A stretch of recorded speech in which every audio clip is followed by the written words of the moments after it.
Innal hamdalillah nahmaduhu wa nasta'inuhu wa nastaghfiruh wa na'udzu billahi min syururi anfusina wa min sayyiati a'malina man yahdihillahu fala mudhillalah wa man yudlil fala hadiyalah. Asyhadu an la ilaha illallah wahdahu la syarikalah wa asyhadu anna Muhammadan abduhu wa rasuluh. Ya ayyuhalladzina amanu ittaqullaha haqqa tuqatih wa la tamutunna illa wa antum muslimun. Ya ayyuhan nas ittaqu rabbakumul ladzi khalaqakum min nafsin wahidah wa khalaqa minha zawjaha wa batha minhuma rijalan katsiran wa nisaa'a wattaqullaha alladzi tasaaluna bihi wal arham innallaha kana 'alaikum raqiba. Ya ayyuhalladzina amanu ittaqullaha wa qulu qawlan sadida yuslih lakum a'malakum wa yaghfir lakum dzunubakum wa may yuti'illaha wa rasulahu faqad faza fawzan azima. Amma ba'd, fa inna asdaqal hadithi kalamullah wa khairal huda huda Muhammadin sallallahu alaihi wasallam wa syarrul umuri muhdatsatuha fa inna kulla muhdatsatin bid'ah wa kulla bid'atin dalalah wa kulla dalalatin finnar. Bapak-bapak, ibu-ibu jamaah Masjid Baitur Rahman yang semoga dirahmati oleh Allah. Alhamdulillah, segala pujian hanya untuk Allah Subhanahu wa taala. Pada malam hari ini kita dapat kembali berkumpul di sini, berjumpa lagi di sini dalam rangka membahas salah satu episode penting di perjalanan hidup Nabi kita Muhammad sallallahu alaihi wasallam.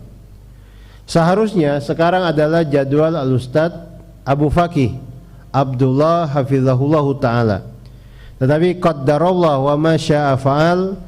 Tadi beliau tiba-tiba sakit, sehingga yang seharusnya sekarang beliau memberikan materi terpaksa harus tukeran, ya. Harus dibadal dengan kajian Sirah Nabawiyah. Jadi mungkin insyaallah Senin depan beliau akan memberikan materi yang seharusnya diberikan pada hari ini.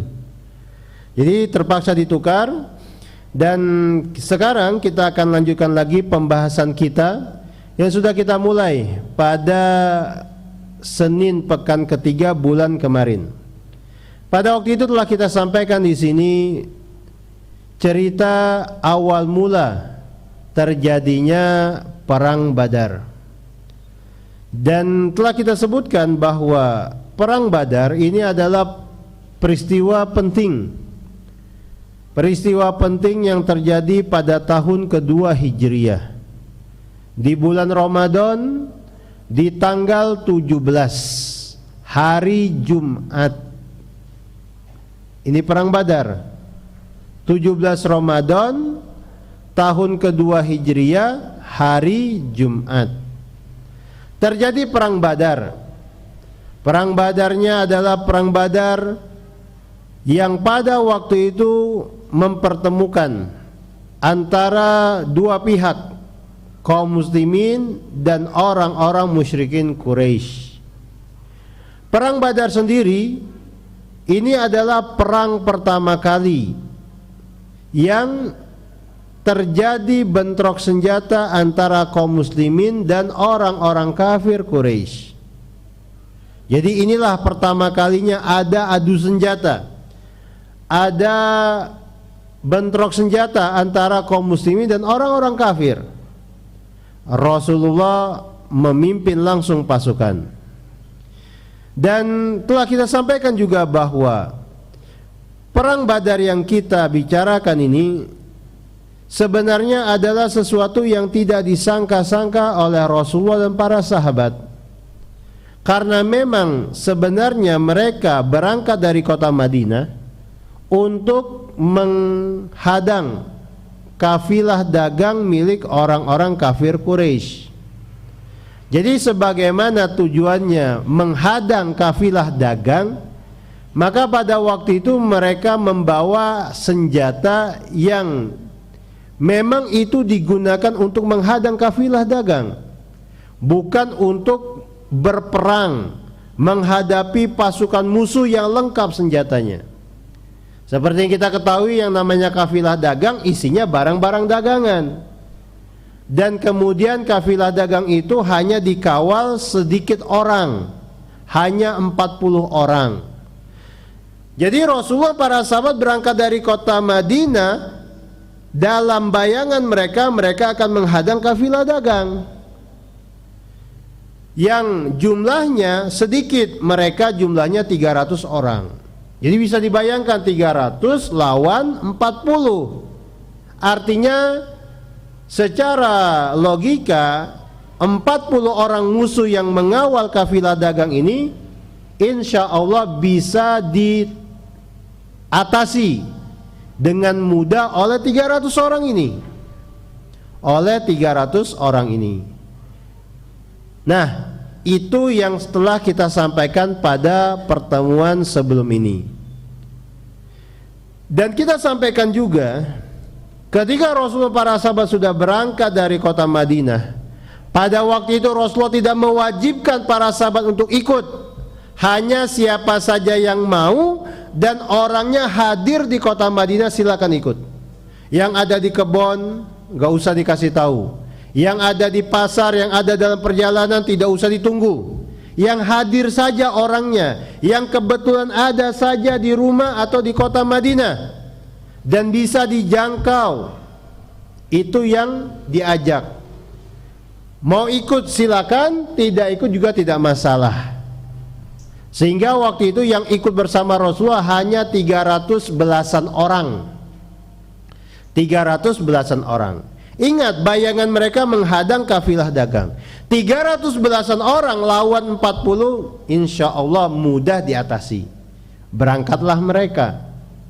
Berangkatlah mereka pada waktu itu.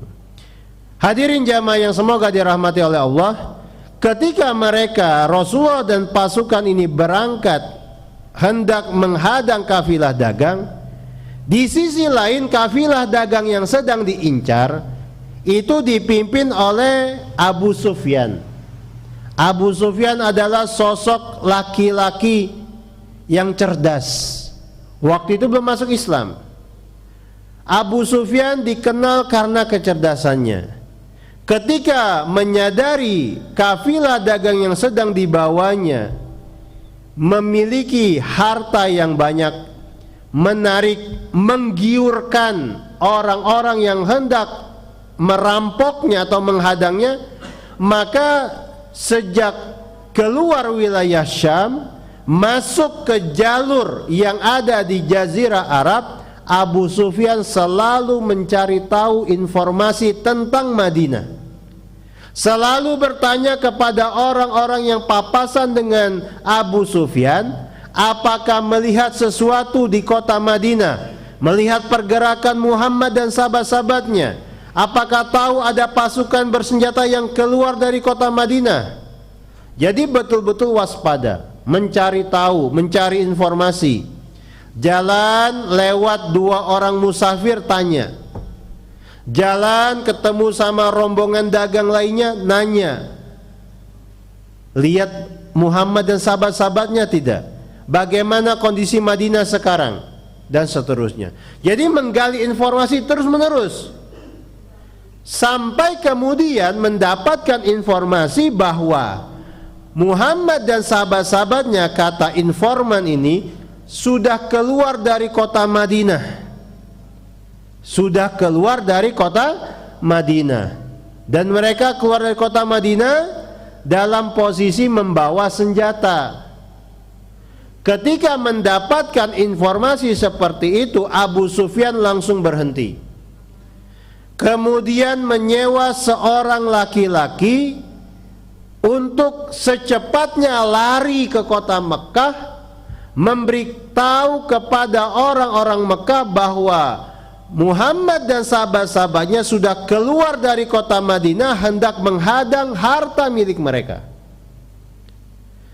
Segera keluar dan kawal kami, jaga kami, jangan sampai harta benda kalian dirampok, direbut oleh Muhammad dan sahabat-sahabatnya. Nah, orang yang disewa oleh Abu Sufyan ini berhasil sampai ke kota Mekah dalam tempo singkat. Lalu secara dramatis berteriak dan memberitahu kepada orang-orang Mekah akan terancamnya harta benda mereka yang sedang dibawa oleh Abu Sufyan. Maka tentu saja hal ini membuat penduduk Mekah mereka tersentak dan segera buru-buru bersiap-siap. Mereka penuh kemarahan dan mereka penuh kekesalan. Mereka tidak akan membiarkan harta benda mereka direbut oleh Rasulullah dan para sahabat. Jadi di sini kita bisa lihat bagaimana Abu Sufyan dengan cara-cara efektif berhasil menggerakkan massa di kota Mekah untuk bergerak melindungi harta dagang milik mereka yang ada bersama Abu Sufyan dari ancaman Rasulullah dan para sahabat. Dalam tempo singkat terkumpullah satu pasukan perang berjumlah 1.300 orang, dipimpin oleh Abu Jahal, dipimpin oleh tokoh-tokoh musyrikin lainnya, dipimpin oleh sejumlah sesepuh Quraisy. Mereka bergerak berangkat dari kota Mekah segera mungkin, karena yang namanya harta ini bukan urusan sederhana. Sampai hari ini kalau sudah terkait harta itu biasanya sifatnya sensitif. Dan ini kita lihat dalam kehidupan kita sehari-hari. Kita dapati dalam kehidupan sehari-hari ada orang rela berkelahi sampai berdarah-darah hanya karena uang 50.000 perak, 50.000 rupiah. Ada ibu-ibu ribut dengan tetangganya hanya karena masalah sepele uang, merasa haknya belum dipenuhi dan kemudian terjadi ribut, adu mulut, kemudian menjelek-jelekan tetangganya, merembet kepada suami masing-masing, hubungan rusak. Masalah uang, masalah sensitif. Orang rela berdarah-darah bahkan mati hanya karena lahan pekerjaannya terganggu, lahan pencariannya terusik. Jadi bisa kita bayangkan bagaimana cepatnya waktu itu terkumpul massa di kota Mekah untuk melindungi harta dagang milik mereka dari ancaman Rasulullah dan para sahabat. Berangkatlah dari Mekah mereka waktu itu. Abu Sufyan sendiri setelah mengirim utusan membawa pesan untuk orang-orang Mekah, Abu Sufyan sendiri mengambil inisiatif untuk membelokkan rombongan dagang itu dari jalur utama. Jadi waktu itu Rasulullah sudah memperkirakan mereka akan menghadang rombongan dagang itu di Badar. Dan Rasul serta para sahabat memperkirakan rombongan dagang itu melalui jalur utama dan pasti lewat Badar. Ternyata Abu Sufyan membelokkan jalan rombongan dagang itu menjauh dari jalur utama melewati jalur alternatif untuk sampai di kota Mekah tanpa dihadang oleh Rasulullah dan para sahabat. Dan inilah yang terjadi. Inilah yang terjadi. Hadirin jamaah yang semoga dirahmati oleh Allah, kita lanjutkan pembahasan kita berikutnya.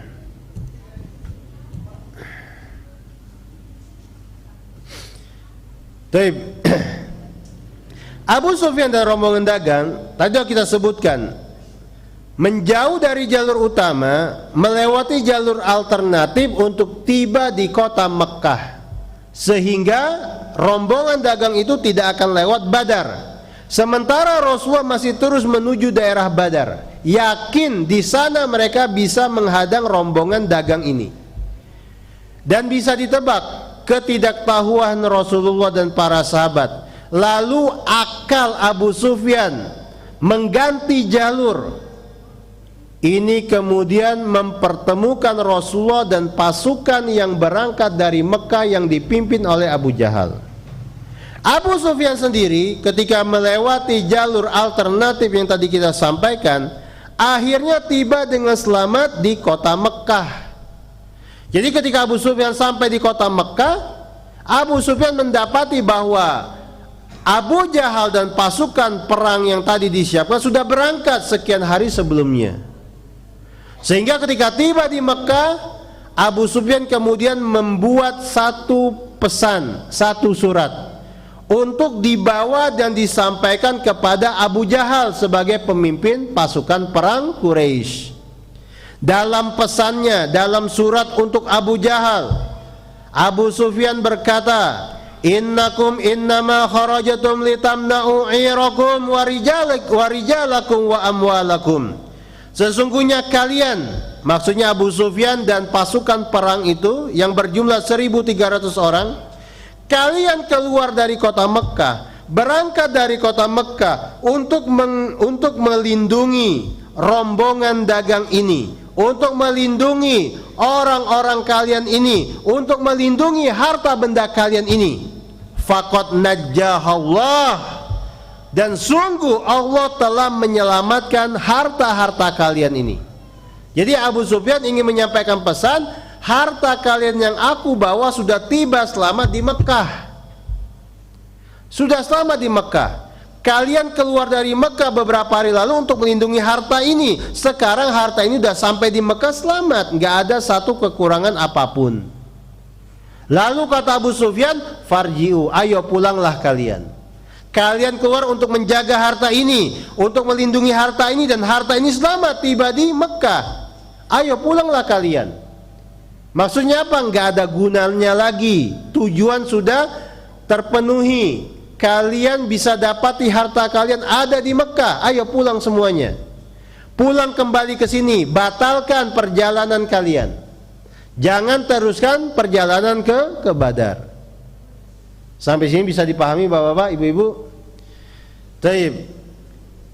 Nah, ketika surat itu sampai kepada Abu Jahal dan rombongan waktu itu tiba di daerah Juhfa. Jadi belum sampai Badar. Masih setengah perjalanan ke Badar. Sampai di daerah Juhfa. Kemudian sampai surat itu dan dibaca oleh Abu Jahal, dibaca oleh pemimpin-pemimpin lainnya, dibaca oleh para sesepuh Quraisy yang ada di rombongan itu. Maka pada waktu itu orang-orang yang ada dalam rombongan atau dalam pasukan perang itu, mereka menilai tidak ada gunanya lagi mereka lanjutkan perjalanan. Ngapain capek-capek ke Badar, yang kita cari sudah ada di rumah. Yang kita hendak lindungi sudah ada di kampung kita, ngapain kita terusin lagi? Ini cuma buang-buang waktu, buang-buang tenaga, ngabisin logistik. Karena bagaimanapun jumlah mereka 1.300 orang. Nggak kebayang logistiknya seperti apa. Kalau terus sampai ke Badar, niscaya akan keluar lagi yang disembelih mungkin hewan-hewan mereka untuk makan mereka satu pasukan. Belum lagi persediaan air, belum lagi tenaga mereka dan juga waktu mereka. Untuk apa kita ke Badar? Kita kan tujuannya melindungi harta kita. Itu harta kita sudah selamat di Mekah. Ngapain kita terus lagi ke Badar? Jadi intinya itu. Dan itulah yang menjadi bahan pikiran orang-orang dalam pasukan tersebut. Tetapi sayangnya pemimpin mereka Abu Jahal menolak pikiran itu, menolak ide pulang waktu itu.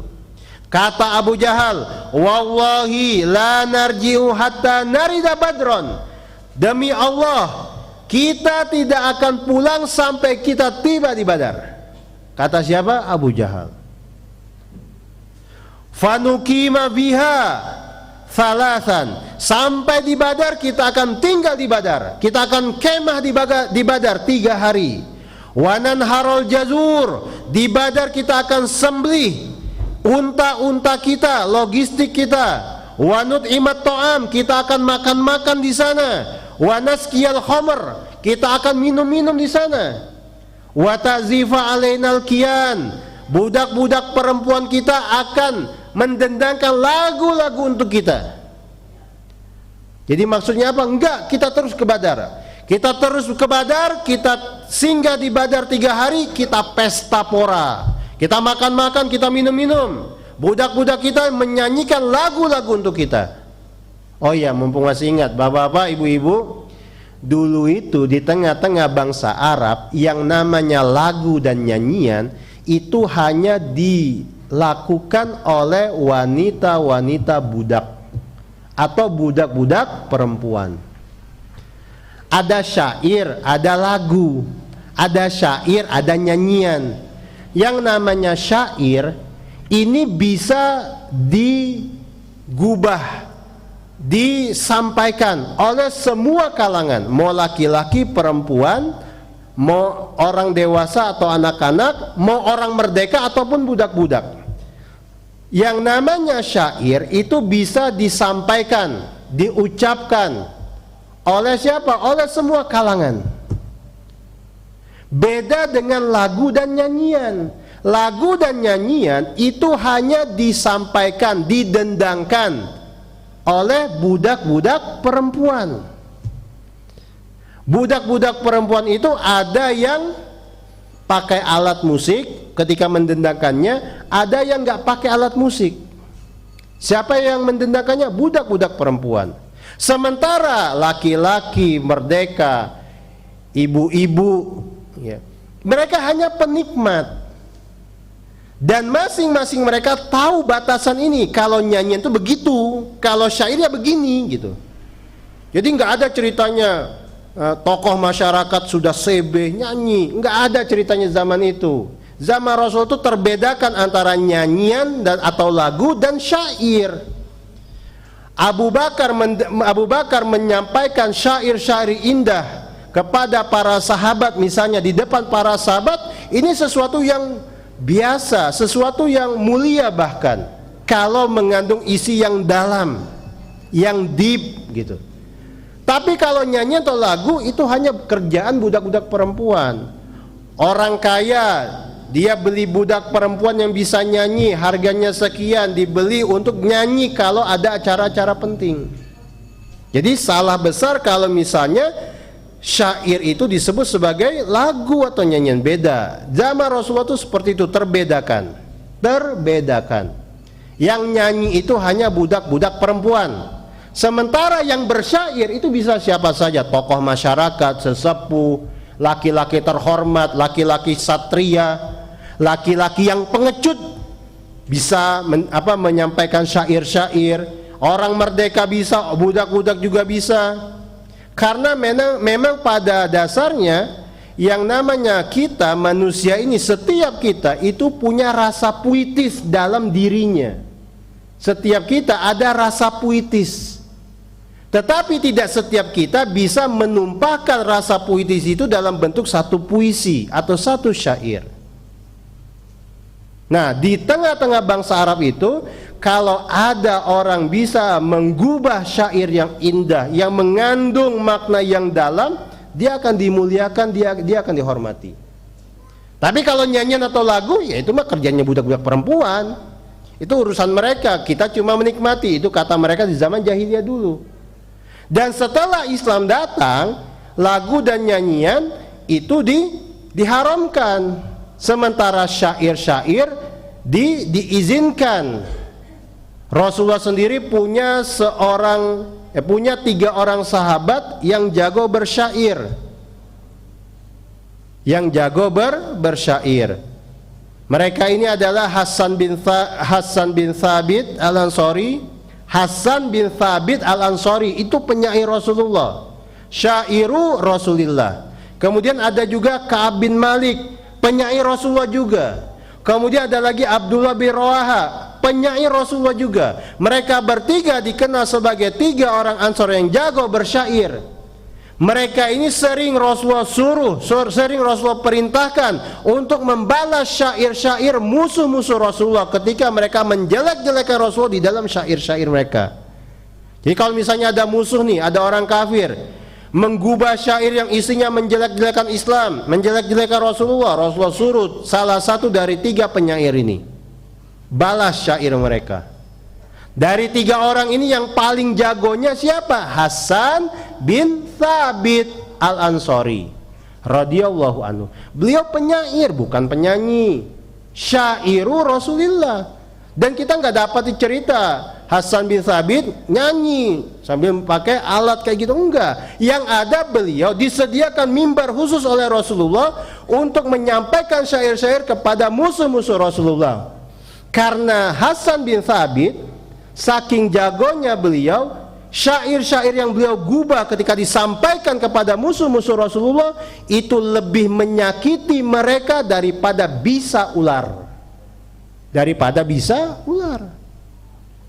Ini sebagai catatan sedikit, ya. Sebagai catatan sedikit, dan kita waktu itu sudah pernah melewati ini kan? Ketika kita membahas bagaimana gangguan yang menimpa Rasulullah di saat Rasulullah pertama kali berdakwah secara terang-terangan. Rasulullah mau menyampaikan ayat-ayat Al-Quran, tiba-tiba ada tokoh Quraisy gak jauh dari majelis Rasulullah manggil budak-budaknya, suruh nyanyi. Jadi orang-orang pengen dengerin ayat Quran, lihat ada budak perempuan nyanyi dengan merdunya, langsung ngibrit ke sana. Ada orang kafir tertarik mau dengar ayat Quran, lihat ada yang nyanyi, langsung pergi ke sana. Dan kita sampaikan waktu itu kan ya, pada pertemuan yang sudah lalu, di antara gangguan yang menimpa Rasulullah ketika beliau sedang berdakwah di kota Mekah, di awal kali beliau berdakwah secara terang-terangan adalah itu. Ada tokoh Quraisy namanya An-Nadr ibnul Harith, punya budak perempuan yang jago nyanyi dan selalu nyanyi kalau Rasulullah sedang hendak membacakan Quran kepada orang-orang, supaya orang-orang berpaling ke sana. Kita lanjutkan pembahasan kita. Tadi Abu Jahal bilang begitu. Kita terus ke Badar. Kita teruskan ke Badar. Kita nginap di Badar 3 hari. Kita makan-makan di sana, kita minum-minum di sana. Kita suruh budak-budak perempuan kita untuk menyanyi supaya menyanyi untuk kita. Hatta tasma'a binal arabu wa bimasirina wa jam'ina. Sampai orang-orang Arab yang ada sekarang ini mereka tahu apa yang kita lakukan di sini. Bagaimana kita berjalan ke sana ke Badar dan berkumpul di Badar, pesta pora. Fala yazaluna yahabunana abadan ba'daha. Dan kita, kalau kita lakukan itu, orang-orang Arab setelah ini mereka akan memandang kita, menghormati kita. Nah, ini pandangan Abu Jahal, dan inilah yang dipaksakan. Kita berangkat enggak? Kita berangkat terus ke Badar.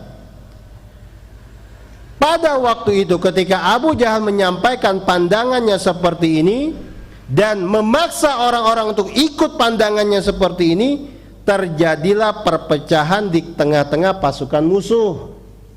Pada waktu itu ada satu kabilah namanya Bani Zuhra. Mereka tetap kekeh, bersikukuh, enggak kita pulang. Enggak ngapain lagi berangkat ke Badar. Harta kita sudah selamat, sudah sampai di Mekah, ngapain lagi nerusin perjalanan ke Badar? Enggak ada guna. Nah, mereka ini Bani Zuhra, kabilah Bani Zuhra ini jumlahnya 300 orang. Mereka enggak peduli dengan pandangan Abu Jahal pemimpin mereka, mereka tetap bersikeras pulang. Bersikeras pulang. Dan inilah yang terjadi. Tokoh Bani Zuhra berkata, "Innama nafartum litamna'uhu wa malah." Sesungguhnya kalian datang ke sini, keluar dari rumah-rumah kalian ke sini itu untuk melindungi harta kalian, untuk melindungi barang-barang dagang kalian. Dan sekarang apa yang terjadi? Sudah selamat, sudah ada di Mekah, ngapain lagi ke sana? Paham maksudnya ya Pak ya? Ibu-ibu mudah-mudahan bisa dipahami ya. Jadi Bani Zuhra mereka menolak keinginan pemimpin mereka Abu Jahal. Mereka kemudian memisahkan diri pulang. Sehingga yang tadi jumlah pasukan musuh 1.300 orang sekarang berkurang menjadi 1.000 orang. Menjadi 1.000 orang. Ketika Bani Zuhra pulang, pada waktu itu kabilah Rasulullah Bani Hashim yang dimaksud di sini kabilah Rasulullah, dan waktu itu orang-orang yang ikut dalam rombongan pasukan musuh ini adalah Bani Hashim yang masih kafir. Anggota kabilah Rasulullah yang masih musyrik pada waktu itu juga terpikir untuk ikut pulang juga, nyusul Bani Zuhra. Karena memang logikanya ngapain lagi gitu. Nah, ketika Bani Hashim sudah bersiap-siap hendak menyusul Bani Zuhra, tiba-tiba Abu Jahal mengeluarkan perintah, wallahi la tufarikuna hadhil isabah hatta narji'a. Nah, kalau rombongan ini, kalau kabilah ini jangan sampai pulang, jangan sampai berpisah dari kita. Mereka harus tetap ikut Bani Hashim. Bani Hashim ini kabilahnya Rasulullah. Jadi bayangkan betapa busuknya Abu Jahal sebagai pemimpin mereka waktu itu, memaksa kabilah Rasulullah Bani Hashim untuk ikut perang, supaya nanti ketika bertemu dengan rombongan Rasul, para sahabat, mereka Bani Hashim ini juga ikut memerangi Rasulullah. Padahal waktu itu yang namanya satu kabilah biasanya ada rasa solidaritas, meskipun beda keyakinan.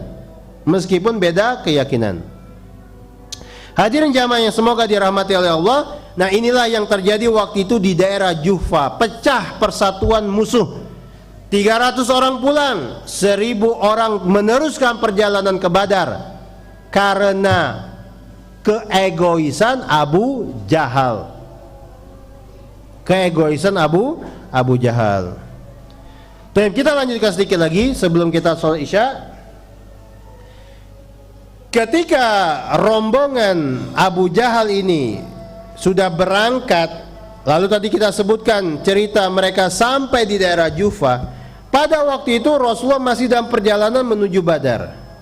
Sampai kemudian Rasulullah mendapatkan kabar ada satu rombongan pasukan musuh berangkat juga dari Mekah hendak ke Badar.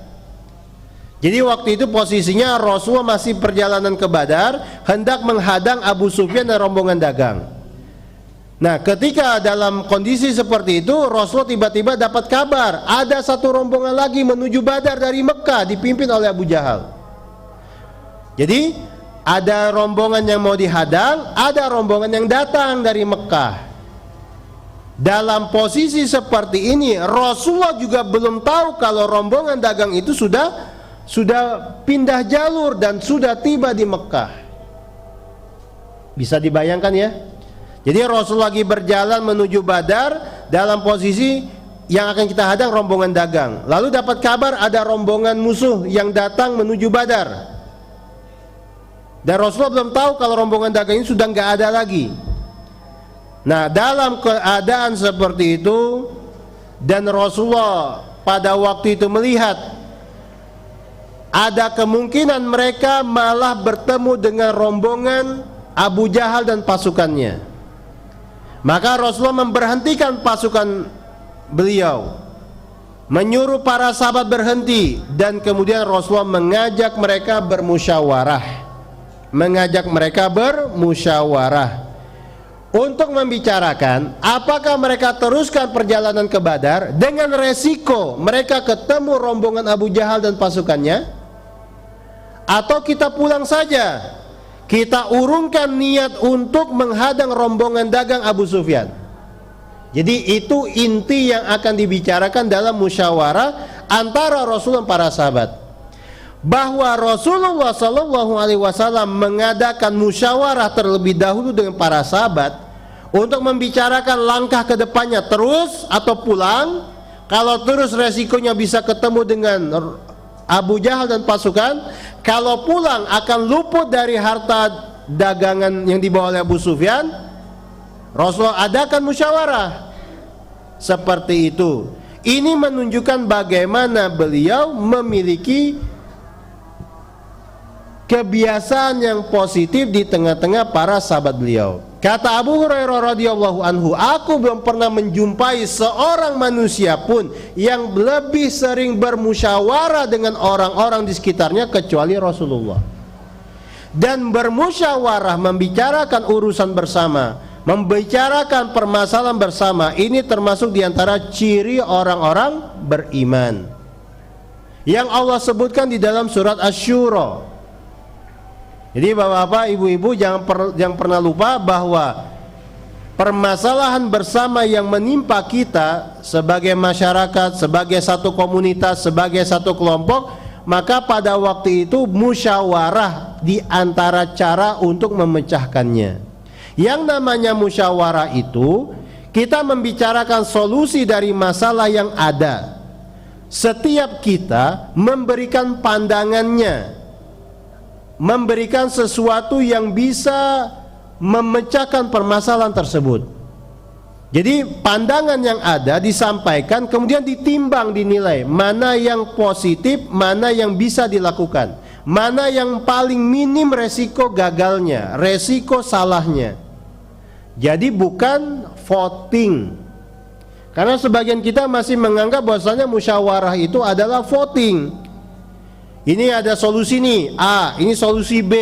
Ayo, siapa di antara kita yang milih solusi A? Ngacung, ngacung. Siapa yang milih solusi B? Ngacung, ngacung. Dihitung. Oh, ternyata banyakan yang memilih solusi B. Ya udah, kita tempuh solusi B. Ini bukan musyawarah. Musyawarah itu pandangan-pandangan yang ada, usulan-usulan yang ada untuk pemecahan masalah, ditimbang positif negatifnya, lebih dan kurangnya, lalu diambil yang paling maslahatnya dan yang paling sedikit madorotnya. Ini musyawarah di kalangan kaum beriman. Baik, sudah masuk waktu sholat isya, kita break dulu, insyaallah kita lanjutkan setelah sholat isya. Alhamdulillah, wassalatu wassalamu ala rasulillah.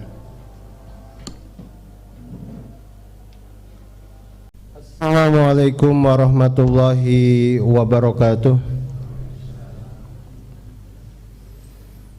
Alhamdulillah, hamdan katsiran tayyiban mubarakan fi kama yuhibbu rabbuna wa yarda. Asyhadu an la ilaha illallah wahdahu la syarikalah wa asyhadu anna Muhammadan abduhu wa rasuluh.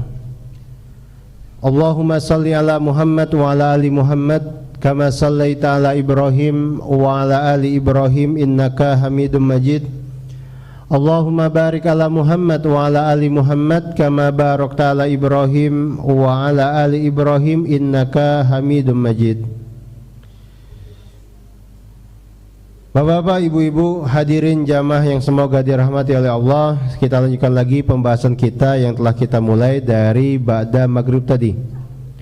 Dan tadi sebelum sholat isya, pembahasan kita sampai kepada bagaimana Rasulullah tiba-tiba mengajak musyawarah para sahabat beliau ketika beliau mendapatkan kabar bahwa ada satu rombongan yang dipimpin oleh Abu Jahal membawa pasukan besar menuju Badar.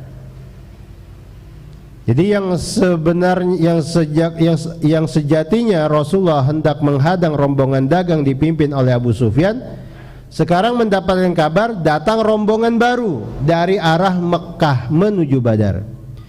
Jadi Rasulullah hentikan perjalanan, lalu Rasulullah ajak para sahabat beliau untuk bermusyawarah. Apakah kita lanjut terus ke Badar dengan resiko nanti bakal ketemu sama rombongan yang dipimpin oleh Abu Jahal, atau kita sekarang putar balik kembali ke Madinah? Dan tentu saja dengan kalau itu yang dipilih, berarti kita tidak akan mendapatkan harta dagangan yang dibawa oleh Abu Sufyan. Jadi Rasulullah mengemukakan permasalahan ini kepada para sahabat beliau untuk mencari langkah apa yang harus ditempuh pada waktu itu. Maka setelah Rasulullah mengumpulkan para sahabat lalu disampaikan permasalahan itu, para sahabat Rasulullah kemudian memberikan pandangannya kepada Rasulullah. Kata Rasulullah sallallahu alaihi wasallam, "Asyiru alayya ayuhan nas." Kasih aku pendapat, kasih aku pandangan wahai orang-orang, wahai manusia. Maka pada waktu itu yang pertama kali memberikan pandangan adalah Abu Bakar As-Siddiq. Abu Bakar As-Siddiq, beliau berpendapat teruskan perjalanan ke Badar. Kalaupun nanti harus bertemu dengan pasukan yang datang dari Mekah yang dipimpin oleh Abu Jahal, itu sudah resiko. Tujuan kita menghadang rombongan dagang yang dibawa oleh Abu Sufyan. Kalau nanti ketemu dengan rombongan yang dipimpin oleh Abu Jahal, itu sudah menjadi resiko. Abu Bakar ngasih pandangan seperti ini. Pandangan seperti ini kemudian diikuti juga oleh Umar bin Khattab radhiyallahu anhu. Diikuti juga oleh Umar bin Khattab radhiyallahu anhu. Terus jalan menuju Badar. Tujuan kita semula adalah menghadang rombongan dagang Abu Sufyan. Lalu setelah Umar memberikan pendapatnya yang sama dengan Abu Bakar, Rasulullah minta lagi pendapat dari yang lainnya. Asyiru alayya ayuhan nas. Kasih aku pendapat, kasih aku pandangan wahai manusia. Maksudnya wahai para sahabat. Pada waktu itu berdirilah seorang sahabat yang bernama Al-Miqdad radhiyallahu anhu.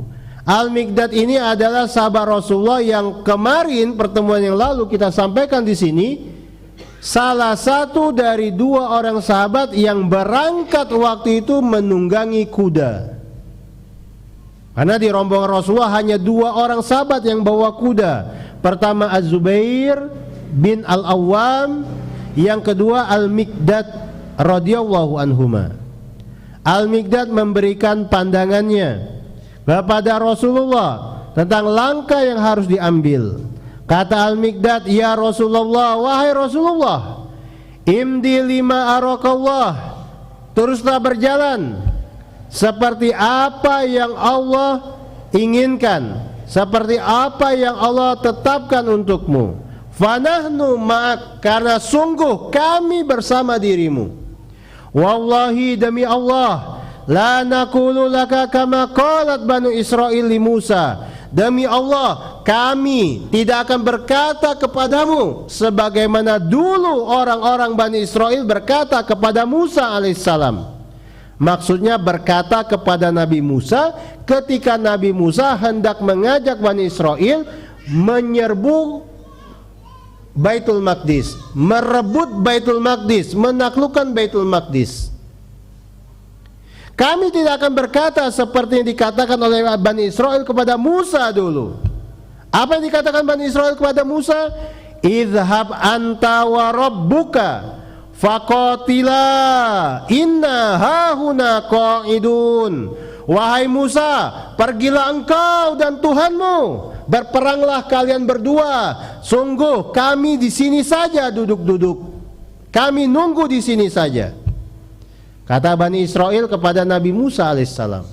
Itu posisi Nabi Musa waktu itu. Mereka baru saja diselamatkan Allah melalui Nabi Musa dari kejaran Fir'aun.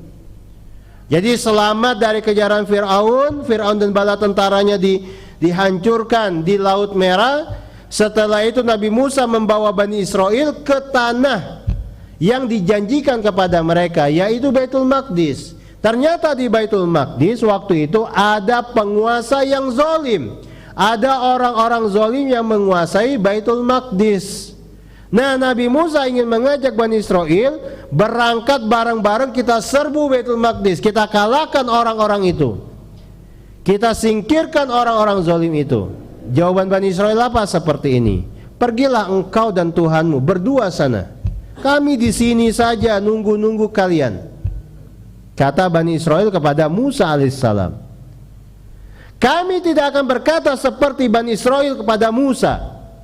Walakin, akan tetapi, idhab anta wa rabbuka faqatila inna ma'akuma muqatilun.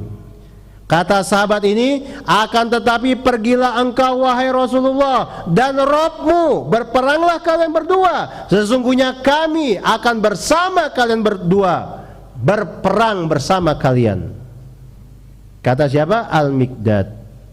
Walladzi ba'atsaka bil haqq, demi yang telah mengutusmu dengan hak, lau sirta bina ila barkil gimat lajalatna ma'ak min duni hatta tablugah. Wahai Rasulullah, demi yang telah mengutusmu dengan hak, sekiranya engkau berjalan bersama kami, membawa kami ke Barkil Gimat. Barkil Gimat ini nama satu daerah di Yaman sana yang pada waktu itu menjadi semacam perlambang tentang tempat yang jauh banget. Kalau kita dulu waktu kecil Ujung Kulon, sana main juk, sana main ke Ujung Kulon, itu kan main sana yang jauh. Kalau ini Barkil Gimat, daerah atau tempat yang menjadi perlambang bagi sesuatu yang sangat jauh. Wahai Rasulullah, sekiranya engkau ajak kami menuju Barkil Gimat, lajalat namak, niscaya kami akan ikut berperang bersamamu, hatta tablugo, sampai kami sampai di sana. Kata Al-Miqdad kepada Rasulullah. Pada waktu itu ucapan Rasulullah, ucapan Al-Miqdad kepada Rasulullah ini membuat Rasulullah gembira. Kata Ibnu Mas'ud radhiyallahu anhu yang melihat kejadian itu, fara'aitun nabiyya asyraka wajhuhu wa sarrahu qaulul Miqdad. Pada waktu itu aku melihat Nabi, wajahnya bergembira, berseri-seri wajah beliau. Apa yang dikatakan oleh Miqdad membuat gembira Rasulullah. Dan ini menunjukkan bagaimana para sahabat waktu itu siap sedia menghadapi berbagai macam kemungkinan, meskipun itu harus berjalan jauh bersama Rasulullah. Tetapi Rasulullah masih belum puas. Yang memberikan pandangan baru Abu Bakar, Umar, dan Al-Miqdad. Ketiga sahabat ini adalah sahabat-sahabat Muhajirin. Rasulullah pengen mendengar pendapat orang-orang Ansor, karena di dalam pasukan yang Rasulullah bawa itu, orang-orang Ansor adalah mereka yang paling banyak jumlahnya, sementara orang-orang Muhajirin sedikit. Jadi Rasulullah pengen tahu pandangan orang-orang Ansor, pendapat orang-orang Ansor. Apa yang harus kita lakukan nih? Terus atau balik? Rasulullah kemudian berkata lagi, asyiru alayya ayuhan nas, kasih aku pendapat wahai manusia, kasih aku pandangan wahai orang-orang. Kata Rasulullah pada waktu itu. Diulang lagi. Nah, ketika Rasulullah berkata seperti itu yang kesekian kalinya, dan Rasulullah pengen dengar pandangan orang-orang Ansor, maka waktu itu orang-orang Ansor pun mulai paham. Mereka mulai sadar bahwa yang Rasulullah inginkan adalah pandangan dari mereka orang-orang Ansor. Maka berdirilah salah seorang pemimpin orang-orang Ansor, sahabat yang bernama Sa'ad bin Mu'adz radhiyallahu anhu. Sa'ad bin Mu'adz berdiri, kemudian bertanya kepada Rasulullah, wallahi demi Allah, laka'annaka turiduna ya Rasulullah, sepertinya yang kau inginkan adalah pandangan kami wahai Rasulullah, sepertinya engkau pengen mendengar pendapat kami wahai Rasulullah. Kata Rasulullah, ajal, ya, aku pengen dengar pendapat kalian. Faqala Sa'ad, maka kata Sa'ad bin Mu'adz radhiyallahu anhu, faqad amanna bik, sungguh kami telah beriman kepada dirimu, wa saddaqnaka, dan kami telah membenarkan dirimu, wa syahidna annama ji'ta bihi huwal haq, dan kami telah persaksikan bahwa apa-apa yang kau bawa wahai Rasulullah itulah yang hak, itulah yang benar. Wa a'tainaka ala dzalika uhudana wa mawathiqana, dan kami telah memberikan kepadamu janji-janji kami telah memberikan kepadamu kesepakatan-kesepakatan kami.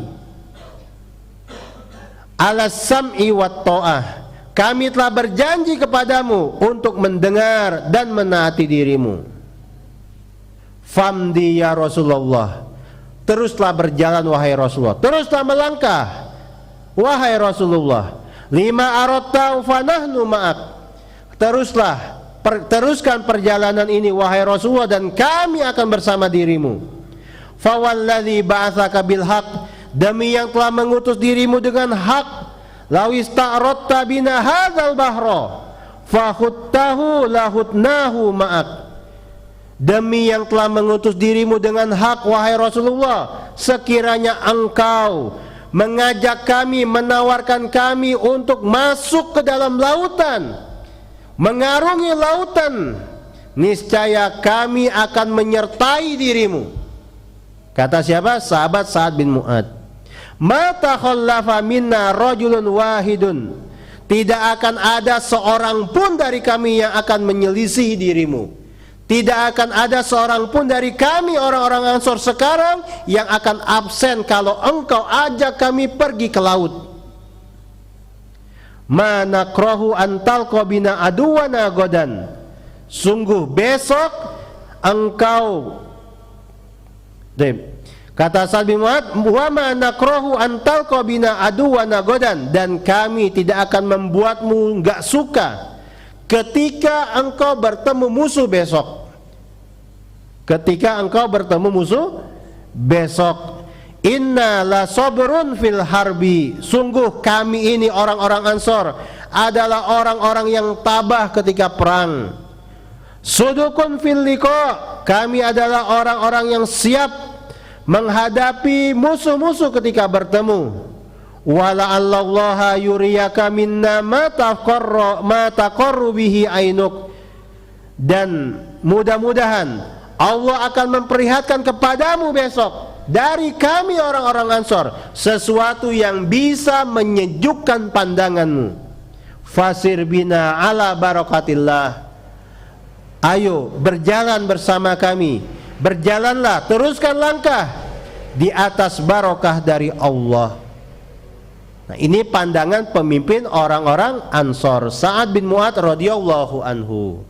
Hadirin jamaah yang semoga dirahmati oleh Allah, ketika Sa'ad bin Mu'adz, pemimpin atau salah seorang pemimpin orang-orang Ansor, berkata seperti ini, pada waktu itu beliau masih berumur 33 tahun, masih sangat muda.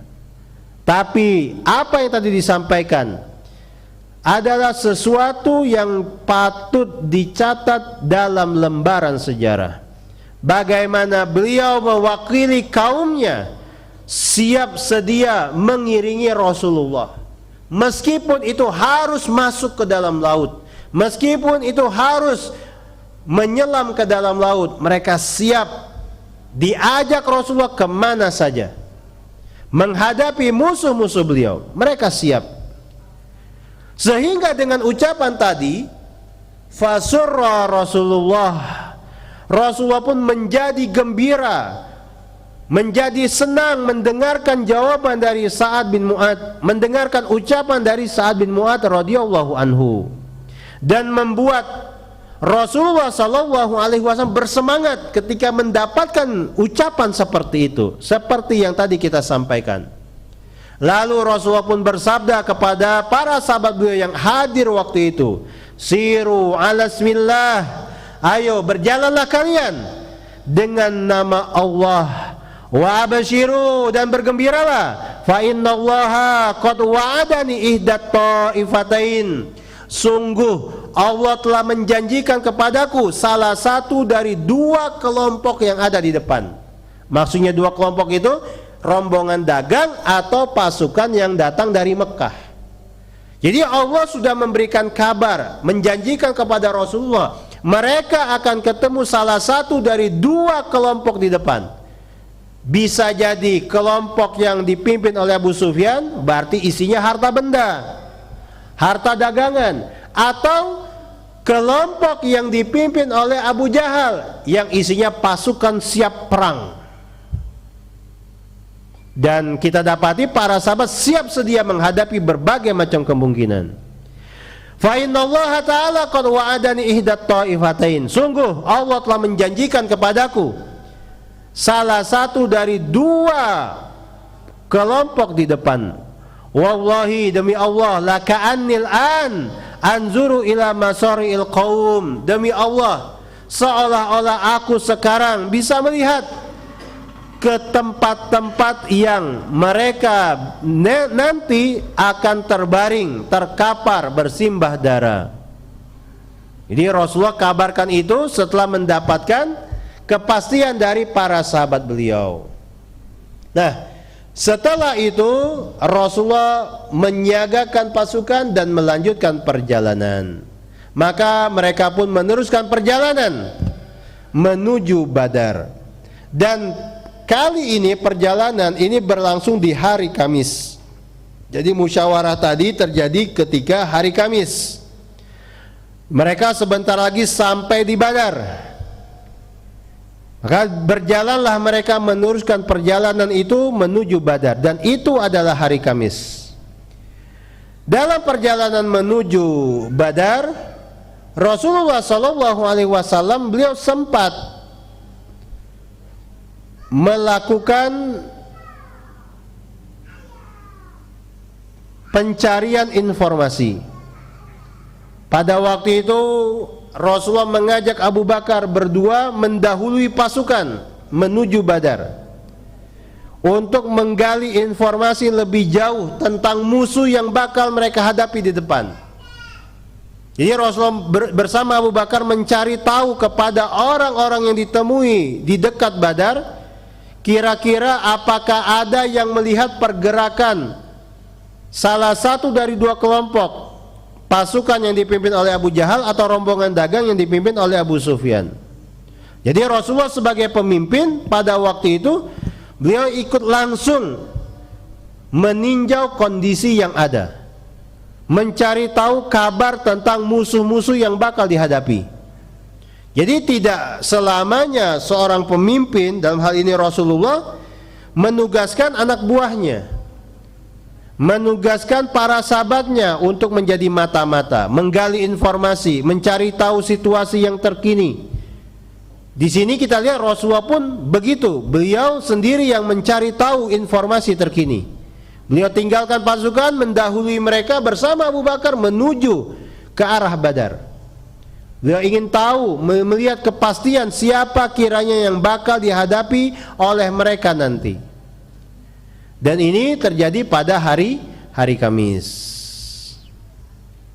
Hadirin jamaah yang semoga dirahmati oleh Allah. Setelah itu Rasulullah kembali ke pasukan induk. Lalu beliau memimpin pasukan kembali berjalan menuju Badar. Kembali menuju Badar. Sampai kemudian mereka masuk waktu sore.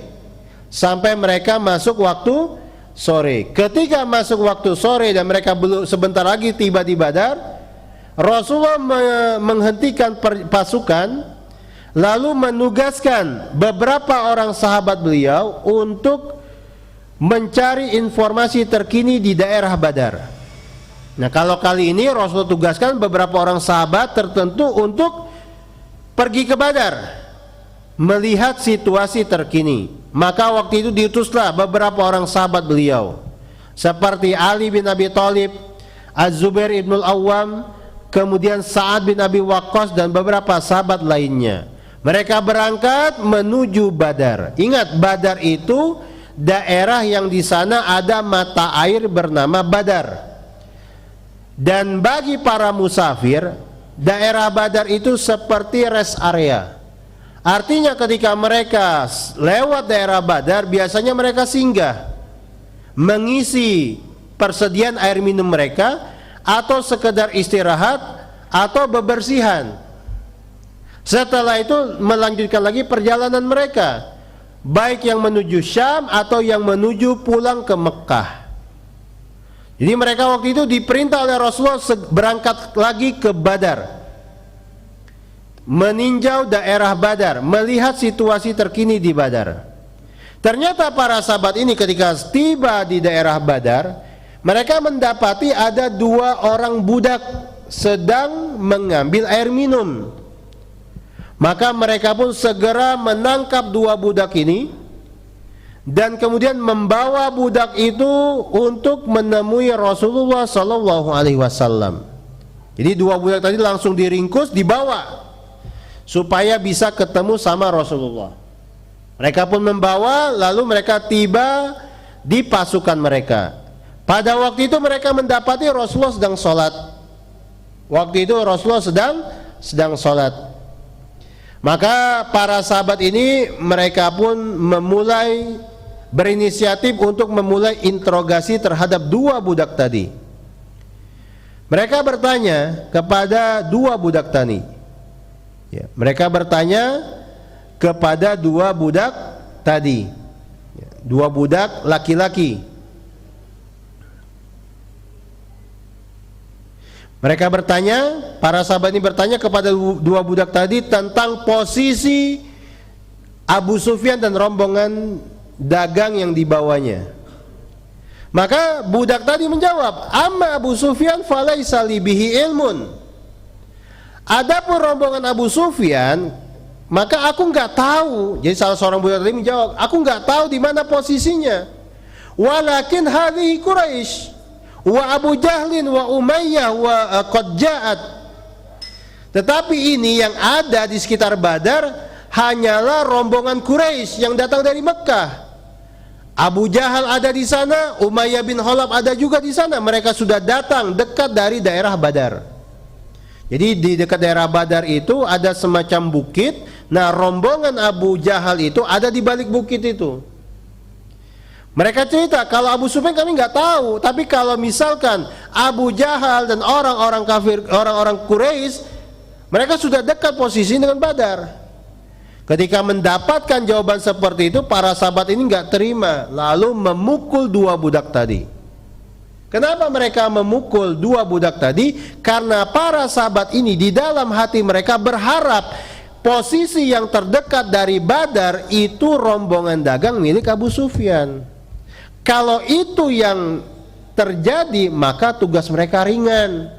Berarti yang akan mereka hadapi adalah rombongan dagang Abu Sufyan. Gampang itu. Selesai, gampang diatasi, dan apa yang diperoleh banyak berupa harta benda.